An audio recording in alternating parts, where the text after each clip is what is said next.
believe there have been reputational risks to the industry with respect to business interruption. I do not believe this is the case in civil disruption. There have been over $2 billion worth of claims that have been paid out associated with the violence that post the death of George Floyd. There have been no significant concerns expressed about the willingness of underwriters to pay legitimate claims on this front. There's been some constriction. We hear some reports about stricter policy language moving forward, but I believe that the industry has performed extremely well during this period of time and does not face any sort of a reputational risk. Interestingly, we looked back at the beginning of the strife during the summer, worried about what would happen, and we look back to the examples of the '68 riots. Frankly, it was the culmination of the LA riots of '65 through '68, and in '69, Congress passed the National Crime Insurance Program. And it was in response to, frankly, widespread industry practices of not offering or having exorbitant pricing according to zip codes that many believed was tantamount to redlining. It was a really relatively small program. There was never a major take-up. It was nowhere near as vast as the federal flood insurance program or the federal crop insurance program are today.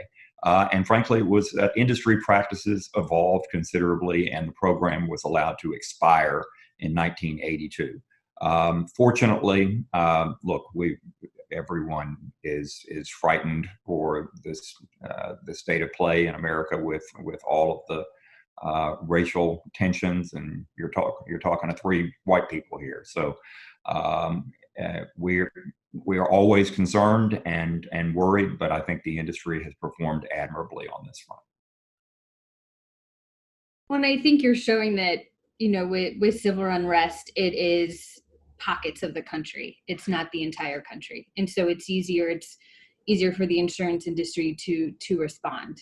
And I think, from talking to various members of Congress, it's part of a whole package. It's addressing police activity, it's addressing protesting, it's addressing civil unrest. And then you have what are the consequences of civil unrest? What does that do to the commercial industry? It's restaurants, hotels, big businesses are already empty because of COVID. And then in areas like DC, they're empty because of protests. And so it is, as Joel said earlier, like it's a black swan moment after black swan moment. I've never heard that phrase before this year. So it's interesting.